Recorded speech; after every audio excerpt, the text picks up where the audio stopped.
Hey guys, Spirit of the Law here, and welcome to another Civilization Overview. Today we're going to be looking at the Vikings. Now the Vikings in Age of Empires are, as in real life as well, most well known for their proficiency on water, and I always make jokes on land maps when I play random civs and I get Vikings. I say stuff like, "Go easy on me guys," or in a team game I'll say, "Ha, one of their players got Vikings," and it's almost a running joke at this point that they're the worst land civilization in the game. After looking at it a bit more, I'm not so sure that's true. I think a lot of people, and I was one of them, would write them off land maps without really knowing a whole lot about them, and a lot of people put them on a pedestal on water maps, and it seems to me like it almost borders on superstition that no one can beat a Viking player's navy. In this video, we're going to take a better look at both their strength on land and water, and see if we can separate myth from math. Maybe that should be the channel's new catchphrase. Anyway, let's take a look.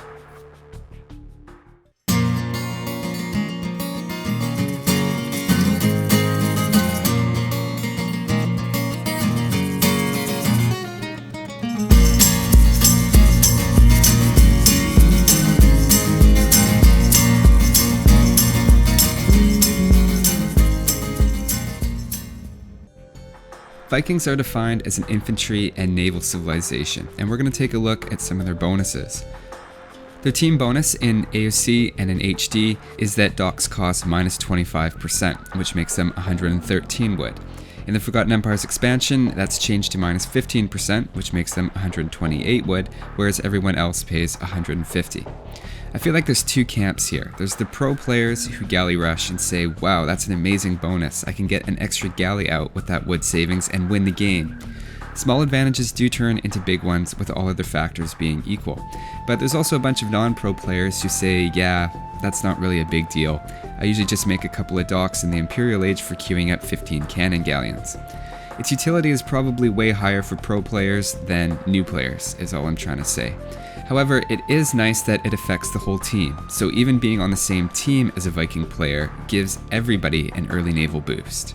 This isn't the only boost that Vikings get to save early resources on their navy though. The first civ bonus is warship costs are reduced by 20%, making them 72 wood and 24 gold for any of the galley line. But in Forgotten Empires, it's staggered as you advance, ending up with the same reduced cost in the Imperial Age, but it isn't as overpowered in the Feudal and Castle Age, being 10% cheaper in Feudal and 15% in Castle. This is very significant in water maps in Age of Conquerors and in HD, and it's interesting how much that's been nerfed in the Forgotten Empires. 20% is very significant considering how many ships you're building on a water map, whether you're galley rushing or not.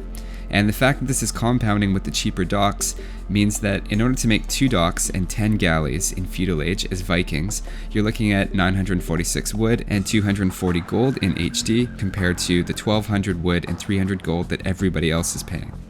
In HD, that's enough for at least 3 more galleys with the same total resources spent, and that's after just 10 so far that we're talking about that kind of savings. Even on Forgotten Empires, it's enough for another galley and a half. It's a pretty crazy bonus when you look at it like that, and against evenly matched players, it's easy to see where the reputation comes from on galley rushes. In a game situation, that gives you just a bit more margin for error. The difference is only going to increase after that as well.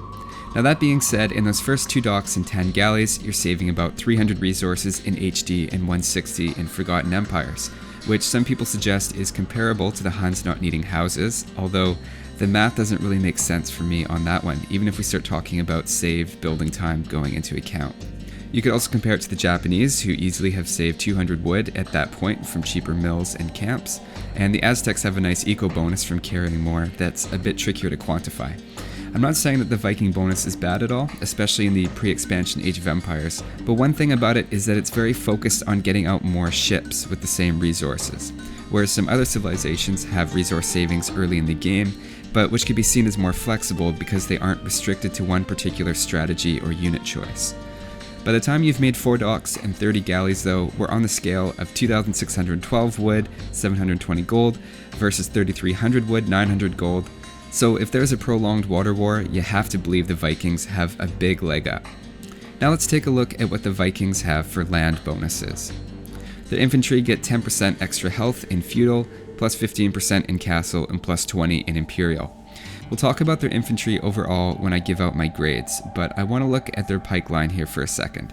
I'm big on pikes. They're cheap, they're anti-cavalry, and combined with onagers, they really cover each other's weaknesses very nicely. One thing we notice though is, oh snap, they don't get halberdiers. Boo. But wait, check this out. In Imperial Age, Viking pikemen look almost as good as other civilizations' halberdiers. That's 20% extra health, and it looks good. He has 2 less attack, but 6 more health than a halberdier. Now let's not get hasty and say he's better than a normal halberdier though. Halberdiers are better than just their stats show because they get an extra 10 bonus damage against cavalry than what the pike does. That being said, in a 1 vs 1 against a post-imperial Hun paladin, the Viking pikeman performs equally, well actually slightly better, than a normal halberdier. How is that possible when the halberdier has an extra plus 10 attack against cavalry? Well, the HP edge lets the Viking pike get 1 more attack than what a normal halberdier does, and it just works out that it's balanced. Depending on the unit and how the numbers work out, it could go either way for the Viking pike or the generic halberdier. I'm not saying that one is better, but just that it's surprisingly comparable, so don't write them off too quickly. Remember, it's also a free upgrade when the Vikings advance, and even at plus 15%, they're actually above average in Castle Age against knights. I mean, if they end up being as good as Japanese pikes against knights in the Castle Age, that's pretty darn good.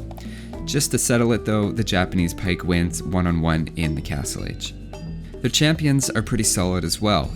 The high health is nice if you use monks to heal your guys up, late in the game when you're at a population limit and need every ounce of power on the field, and against ranged units when just reaching their unit is the biggest challenge. That being said, champions are overall not a go-to unit most of the time, and they only excel against some select units, like the Huskarl, Eagle Warrior, and sort of as a generic trash killer. They don't have the strongest infantry in the game, but they're up there for sure, and they hold their own. The big eco-civ bonus is that they get Wheelbarrow and Handcart for free. I spent a lot of time talking about Wheelbarrow and Handcart in 2 prior videos to help me out at this point. So first, Wheelbarrow. Now, if you're the Vikings, you don't have to research it. So let's take a look at some hypothetical scenarios to see what does this mean in a game. Let's say you and your opponent went up to Feudal Age on 22 villagers. Now the whole time you were advancing, you were both gathering 438 resources per minute. Okay, maybe not exactly, but that's based on my test that I did and a distribution that I found from looking at real games. Now let's pretend you're the Vikings here and the other player hasn't seen my Wheelbarrow video, so they're going to grab a few villagers and then grab Wheelbarrow at 25 and then advance right away, while you're going to advance at the same time, having made continuous villagers. Assuming the villager distribution I found in the Wheelbarrow video, that means you get about 12 resources per minute more with your 22 as soon as you hit feudal, but you also end up with 28 villagers when they have 25. Plus, you saved 225 resources not paying for Wheelbarrow, although you then spent 150 on villagers instead. If you put it all together, you hit Castle Age with somewhere around 376 more resources than they have, everything else being equal. That's not just a win-win for you, that's a win-win-win. Move over, Charlie Sheen, the Vikings are try-winning. Now what if you're both fast castling, and you both went up to feudal on 28, and they're going to get Wheelbarrow and then head up, while you're just going to make 3 villagers and do the same? Well, in this case, you're still getting an instantaneous boost to your villagers' collection rate as soon as you hit the feudal age, plus you're getting 3 extra villagers, plus you're saving resources from not having to pay for Wheelbarrow again. If you're wondering why I'm saying Wheelbarrow is 102 cost instead of 75, that's because there's a bit of extra work your villagers can get in as they're being made, and it works out to about 27 resources of work. Okay, so this time you hit castle with about 328 more resources than they do, about 15% more than they gathered between hitting feudal and hitting castle. We really have to start looking at Vikings as a good early Castle Age civ for this reason alone. Okay, but what if the other player skips Wheelbarrow before Castle Age entirely? While doing the same fast castle build but getting 3 villagers instead of Wheelbarrow, we can see the Vikings still hit Castle Age with 144 more resources. And the other player is still going to have to get Wheelbarrow at some point. They've just put it off for the moment. You shouldn't quote me on the exact values here, as your town may not look exactly like mine did during my tests, but it's in the ballpark, and we can see a Viking advantage on a variety of scenarios, depending a bit on how the other player goes about things. Okay, now for Handcart. I looked at it in a bit of detail and determined usually the issue isn't a matter of town center research time, but one of cost. The time that people get handcart can be pretty variable, but assuming that you're both hitting castle with 30 villagers and they got wheelbarrow, that's a boost to your eco of 35 resources per minute upon hitting castle age. Or assuming you went up a bit later and it's a long feudal war and you went up with 50 villagers, that's a boost of 58 resources per minute upon hitting castle age. Again, you also get 2 extra villagers from not having to research it, and you save 300 food and 200 wood. That's a lot of awesome in one bonus. In fact, I would take this bonus over any other early eco bonus in the game. It's a great boost during the entire feudal and castle age, and it's going to help you with everything: making units, advancing, getting technologies, recovering from mistakes, rushing, booming, all of it. Everything you do is just that much more effective when you have a few hundred extra resources behind it. Now, I've had a couple of questions about the Vikings and their slinging potential, and I'm starting to see where this is coming from. Slinging, if you're not familiar, is the strategy of sending resources to one of your teammates to help them advance quickly and out-tech the other team. Vikings seem to be a popular choice for players to sling with, obviously because of their wheelbarrow and handcart economy boost. My only thoughts on this are, yes, the Vikings seem like a great civilization to do it, because unlike other strong economy civilizations, the Mayans come to mind because of their longer resource bonus, and the Indians with their Sultan's tech, Vikings get their economy boost before the Mayans and Indians get the full benefit from their bonuses. It's also larger in scope than the Turk gold mining bonus and the Celt lumberjack bonus, so they're able to benefit their collection rates across the board, especially with food, which is important to send to players who want to age quickly. Since the usual point of a sling is to help a teammate get to the Imperial Age first, you want a civilization that gets its economic advantage as big and as early as possible, like the Vikings. That concludes the Viking Civ bonuses, and now I want to take a look at their unique unit. Well, one of them. Their first unique unit is the Berserk. Statistically, they're comparable to the Longswordsmen in the Castle Age. It's not a great comparison for the Berserk though, because they cost slightly more, they have a bit less HP, and they have to be made at a castle. That's not telling the whole story though, since the Berserk regains health while the Longswordsman does not. We'll look at that effect in a few minutes, but overall they seem like functionally similar units to me. The upgrade to Post-Imperial is slightly more expensive for the Berserk line, and we have to remember the Viking champions are getting an HP boost from their Civ bonus anyway. At this point, the eyeball test doesn't really make for a clear winner. Champions have more health, 1 less attack, 1 less melee armor, they're cheaper to upgrade, cheaper to produce, and can be made at a barracks. But they don't regenerate.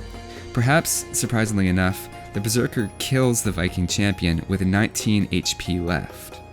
In fact, it's 72 out of 72 HP if you give them a minute to heal. Berserks have surprising strength, with 5 melee and pierce armor, and can hilariously survive constant attack by a skirmisher. Even a Huskarl can't do that because they don't regenerate. Now, I'm not saying Berserks are immune to arrow fire like Huskarls on a large scale, but it's still pretty funny. The Berserk is also noticeably faster than the champion. Is that important? Well, the Arbalest can pretty effectively run away from a champion, which very slowly catches up, whereas the elite Berserk has no problems hunting down Arbalests. Okay, so Berserks win one-on-one against champions, and they run faster. Let's take a look now at their X factor, their regeneration speed. A Castle Age Berserk and Elite Berserk, each modified to have 101 health points and to take 100 damage instantly on startup, regained the 100 health in 5 minutes to the second. That means they recover 20 health points a minute, or about 1 health every 3 seconds.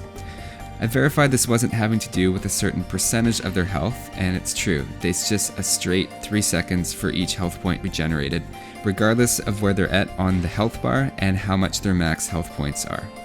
Just for interest's sake and a comparison, hero units regenerate 30 health points per minute, which is 1 health every 2 seconds, so it's a little bit faster. Now let's compare that to after the Berserker gang tech, under the same conditions. Now they get 100 health points in 2.5 minutes, which is 40 health points per minute, or about 1 health point every 1.5 seconds. That's twice as fast as without Berserker gang, and it's noticeably faster than the healing rate of heroes. Keep in mind it's 500 food and 850 gold in HD and 850 food and 400 gold in Forgotten Empires. Either way, it's a pretty expensive tech, although it's a little bit more manageable in Forgotten Empires. That regeneration rate seems okay, especially when we say it's faster than a hero regeneration rate. So is that almost like having its own personal monk? Not at all. Monks heal about 4 times that rate at 150 health points per minute, so it's not exactly close. That does mean though that 5 berserks with Berserker Gang, or 8 without, will heal themselves collectively about as fast as 1 monk could. Basically, it's like having a monk in the army for every 5 to 8 units, which sounds pretty solid now that you put it that way. The thing to remember here is that they have to survive in order to make use of this. Its between battle effect is much more impactful than its during battle effect, so it turns your close victories into decisive victories, but leaves your defeats as defeats. This is where their increased speed comes in handy, and if a fight isn't going well and you're against something other than cavalry, it's easy for you to get away and make a tactical retreat and potentially fight another day. Okay, maybe not another day, probably like 2 minutes later, but you know what I mean. Also, before you ask, yes, they heal faster in the castle than they do outside. They don't get herbal medicine, by the way, and it just seems to be a stack effect of their natural healing and castle healing, but I didn't look into it too much. Just comparing that quickly to the Forgotten Empire changes, we noticed the Berserk was given a bit of a boost in the Forgotten Empire's expansion. They were given a bit more health and also a bit shorter creation time. Like I said, the Berserker Gang costs went down a bit, and that's also less gold as well. I think it was a good idea to rebalance Berserks a bit and make them a bit more appealing. Now let's take a look at their Forgotten Empire's unique tech, Chieftains. Chieftains advertises as being a +4 attack for your Berserk line against cavalry. It's a nice idea, but I don't think it makes them anti-cavalry units, as we'll see. Let's look at what units it affects though, because it's not totally clear. We'll use some early Castle Age Berserks to get a baseline and compare it before and after Chieftains. You can see the comparisons there on the screen, and you'll notice that only some units are affected. Now we're going to compare that to the spear line and see, are they a replacement for the spears? You can see the results there, and obviously the pike is much more effective than the spear. Comparing them to each other, it looks like the tech only works against horses and elephants, although even with Chieftains, you're better off with the pike line against all types of cavalry. It helps for sure, but I wouldn't rely on Berserks to put pressure on a cavalry civilization. Now let's look at their second unique unit, the Longboat. You can see the costs displayed there, although bear in mind one drawback of the Longboat is that you need a castle to build it at your dock. Let's look at the stats of the Longboat versus the War Galley. Both are Castle Age level Viking ships, and wow, are they similar for stats. The War Galley has 5 more health points, but the War Galley is also significantly cheaper. So we have to ask the question, why would anyone ever get the Longboat? It's an equivalent but more expensive unit that needs a castle to build. That doesn't seem right.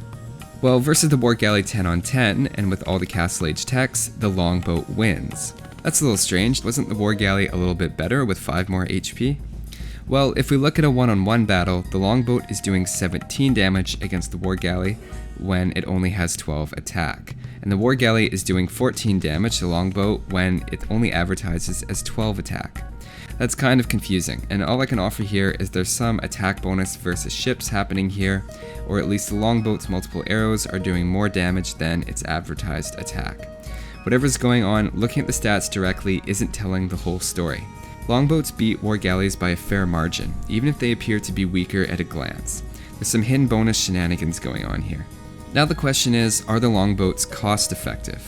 Well, they're 80 wood and 40 gold instead of 72 wood and 24 gold. So it's not quite an equivalent ratio of wood to gold, but in terms of overall resources, it costs 22.5% more. So 10 boats versus 12 war galleys is pretty close to equal resources on both sides, favoring the longboats a tiny bit, and the war galleys consistently win. That means having spent equal resources, the war galleys are better than the longboats, even if the longboats win one-on-one. If longboats aren't more cost effective, we have to wonder, what's the point in having them then? Now let's take a look at the elite longboat versus the galleon. It's the same idea with identical stats, except for plus 5 HP for galleons. It's the same result with 10 versus 10, the elite longboat wins, and same result with 12 on 10, the galleons win, and appear to be more cost effective. Looking at the upgrade costs, it's 1,045 resources to go from galley to galleon, and 1,225 to go from longboat to elite longboat. So it's cheaper to go from galley to war galley to galleon than it is to go from longboat to elite. Galleons are also more cost effective, so when are longboats a good idea? Well, not against fishing ships, since war galleys do 2 less damage but attack faster.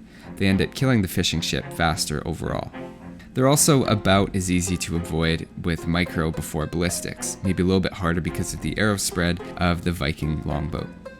So let's talk advantages and disadvantages. The advantages of creating longboats is a faster creation time, it's 25 seconds versus 35 for the galley line. The longboat can beat an equivalent number of warships one-on-one. They're smaller, so they dodge better. They have a wider spread of attack. They have a surprise and kind of unknown factor, so people aren't as sure about them as they are regular ships. And probably most important, they look cooler. The disadvantages of the longboat is that it's not cost effective against equivalent warships, it is slower to take out fishing ships, more expensive to upgrade, and it requires a castle. My verdict on this one would be to just pick one and go with it. Don't pay double the upgrade cost to have galleons and to have elite longboats. So that's all the bonuses, unique units, and unique techs, but it just doesn't feel like an overview without my grades of the tech tree, so here we go. Let's take a look at archers first. I like that they have the arbalest, and their archer crossbow rush is great when you factor in their economy. It's my favorite strategy on land with the Vikings, but the lack of a hand cannoneer hurts the late game, and the cavalry archer line doesn't really have very far to go. They also don't have an archer specific bonus, so it's a B for me, but that's hiding the fact it's more of an A- for early game potential and a C+ for the late game, so I'm just going to average those. Next up, let's look at their infantry. I looked at their champions compared to other infantry civilizations, and it's pretty middle of the pack for an infantry civ. No halberdier is offset by the fact they're almost as effective in the late game without it, but the health bonus is more of a makeup bonus for their spear line than an above and beyond bonus. The champions are solid, but I'd still only give them a B+ for infantry. If the Berserk had a clear advantage over the champion, this could go higher, but it's hard to consider them as part of the infantry mix when they're so similar to champions, and since one major role of infantry is to counter cavalry, they just aren't an A-range infantry civ for me. Now let's take a look at the Viking cavalry. A couple of missing things here. They're missing Paladin, Hussar, and the final cavalry upgrade. Add to that there's no husbandry or bloodlines. Cavalier and light cavalry are still decent for raiding, and their early castle game Night Rush is surprisingly good because of their strong economy. By late Castle Age though, and certainly by Imperial Age, the cavalry is noticeably behind. By post-Imperial, they're pretty much the bottom for the non-Mesoamerican civs. I'd give them a C+ overall for cavalry. For a very short window, their early Night Rush looks great, and even into the mid-Castle Age, they carry their own. But without bloodlines and so many missing Imperial Age techs, there's just nowhere to go after that. Now let's take a look at Siege. With Siege Engineers, Siege Ram, and Heavy Scorpions, they definitely have a few surprises. I can handle the lack of Bombard Cannons and Siege Onagers considering the rest of what they're offering. It's a bit of a surprise for me actually how good their Siege is, and I'd give it a B+ for being slightly above average, all things considered. Now for the Navy. As we all know, they have an amazing galley rush potential, but perhaps controversially, I wouldn't say they're the best in the late game. They don't get shipwright, which is a 20% reduction on the wood cost for ships, the same as what the Vikings are getting in Imperial Age anyway, but they also don't have the fire ship line at all, and their warships aren't statistically better than the average one from another civilization. Compare that to the Saracens, who have a faster attacking galley line, the Japanese, who have a team bonus of more sight to galleys and a full tech tree, including shipwright. The Byzantines have the full tech tree and the best fire ships, especially in the expansion with the extra range. And the Spanish get the full navy tech tree and the most powerful cannon galleons. It seems like the feudal and Castle Age Viking navy is the best, hands down, but lots of other civs can wrestle back control of the water in Imperial Age. It's hard to argue that the longboat is a better unit than its equivalent warship, so it's hard to give extra points for it. And if we did, then we'd have to start talking about the Korean turtle ship in there too. I'm not saying all the civs I mentioned are better than the Vikings on the water in the late game, but it muddies the water a bit. The later it gets, the less the Viking bonuses help on the water, except for the gold cost of the galleons, which is offset by many other civs having gold and other late game eco bonuses. I have to give the Viking Navy an A, which covers an A+, overpowered early game, and an A- late game as other civilizations catch up, and I would argue some may even pass the Viking Navy and eco bonus. Now let's take a look at defenses. There are a lot of surprisingly good defense techs here. There's architecture if you like to get the building health, siege engineers, heated shot, bracer, and most surprising for me, fortified walls. Their weakness in terms of defenses is the lack of great towers, missing bombard towers and keeps. They're also not the best at countering different types of units as well, missing units like the camel, the hand cannoneer, and the bombard cannon, all of which I'm beginning to view more and more as important defensive units. Since playing Vikings a bit more on land to prepare for this overview, in general I was pleasantly surprised by the university techs, so I'll give them a B+. Now let's take a quick look at the monks. No redemption takes a lot of the purpose of monks away, I think. They can still heal and convert units, and I like that heresy is present, but the monks just don't have a whole lot going for them. It's a C for me. Looking at their economy now, missing the last stone mining upgrade and guilds, but we can overlook those. Once we factor in the wheelbarrow and handcart, their economy instantly goes from average to outstanding. If they just had a late game boost, I could probably give them an unequivocal A+ for economy. But as it is, just like everything else with the Vikings, they go from fantastic in the mid game to just meh in the late game. I'll balance an A+ for the mid game with a B for the late game, and we'll give them an A- for economy overall on land and an A+ on water because of the wood saving bonus that they get on warships. Yes, other civs get the same 20% wood savings with shipwright, but it's an expensive tech, and the Vikings get it for free from the start of the game in AOC and HD.